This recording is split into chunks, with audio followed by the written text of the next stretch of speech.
Sa ngalan ng Ama at ng Anak at ng Espiritu Santo. Ang ating ebanghelyo ay mula kay San Lucas Kapitulo 9, versikulo 43 hanggang 45. At makikita natin sa ebanghelyo ngayon, dahil sa napakaraming ginawang kababalaghan ni Hesukristo, sa napakaraming mabubuting bagay na nasaksihan ng mga tao, marami sa mga nakasaksi ang namangha at naniwala na kay Hesukristo ang kapangyarihan ng Diyos. Kaya lahat sila ay hangang-hanga kay Hesukristo. Lahat ay nagdiriwang, lahat ay nais lumapit sa Kanya, na para bang lahat sila ay nais makaisa sa Kanyang tagumpay. Sa mata ng mundo, ang ganitong kalagayan ay para bang isang rurok na nais marating ng lahat ng tao. Na ikaw ay kilalanin, na ikaw ay iupo sa pinakamataas na upuan, na ikaw ay palakpakan, na ikaw ay hangaan. At ito ang ninanais ng maraming tao. Ituon sa akin ng mga mata. Ako ay papurihan. Ako ay bigyan kaluguran. Ngunit sa gitna ng mga ito, ang makikita natin ay isang Hesukristo na hindi kayang malinlang ng tagumpay ng mundo. Sapagkat habang nagdiriwang ang lahat, habang nag-uusap-usap ang lahat ng mabubuting bagay tungkol sa Kanya, nagsalita si Jesus at ang sabi niya, "Pakinggan ninyo at tandaan itong sasabihin ko. Ang anak ng tao ay pagtataksilan at mapapasailalim ng kapangyarihan ng mga tao." Sa gitna ng malaking tagumpay, para bang nais bigyan diin ni Hesukristo ang isang kabiguan. At ito ay ang kabiguan na mangyayari sa Kanya, na siya ay pagtataksilan at siya ay magdurusa sa ilalim ng kapangyarihan ng ibang tao. At ano ang ibig sabihin nito? Na para bang pwede nating sabihin, hindi ba maaaring si Hesukristo ay makipagsaya sa mga tao? Ngunit isa lamang ang sagot. Alam ni Hesukristo ang kanyang totoong misyon, ang layunin kung bakit siya narito sa mundo.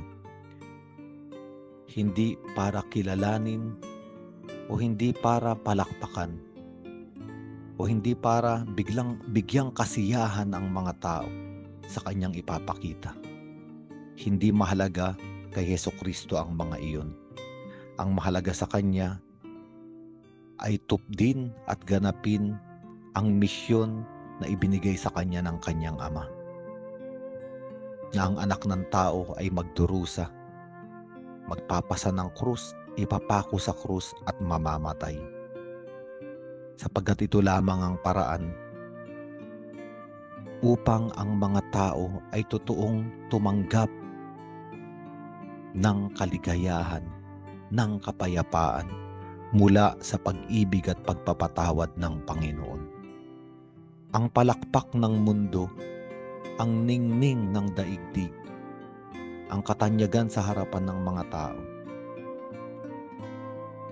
ay hindi naman totoong nakapagdadala sa kaligayahan, sa kabuuan, sa kapayapaan. Ang totoong makakapagdala sa tao sa tunay na kaligayahan at kapayapaan ay malaman ng tao na siya ay iniligtas mula sa napakadilim na kulungan ng kasalanan at kamatayan. At ito ang misyon ng Panginoon. Bigyang kasiyahan at bigyang kaluguran hindi ang daigdig, kundi ang kanyang Ama. At tayo ngayon ay kinakausap ng Ebanghelyong ito. Inaanyayahan tayo na maunawaan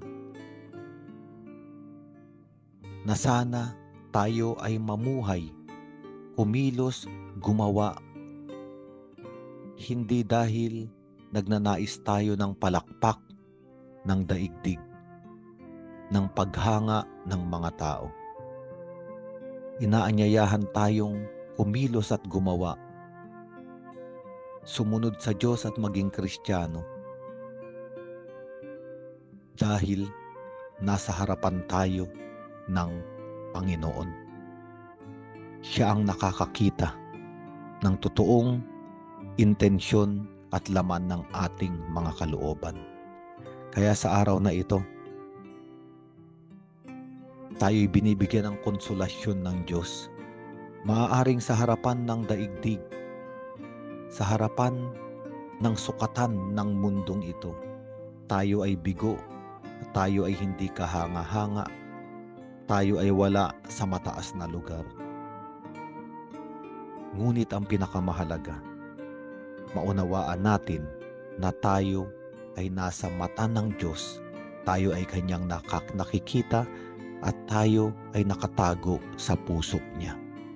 Ito ang totoong dahilan kung bakit si Jesucristo ay naparito, magdurusa, ipapako sa krus, mamamatay, sapagkat sa kanyang katauhan, ang tibok ng puso ng Diyos ay inilalarawan. Sa ngalan ng Ama at ng Anak at ng Espiritu Santo.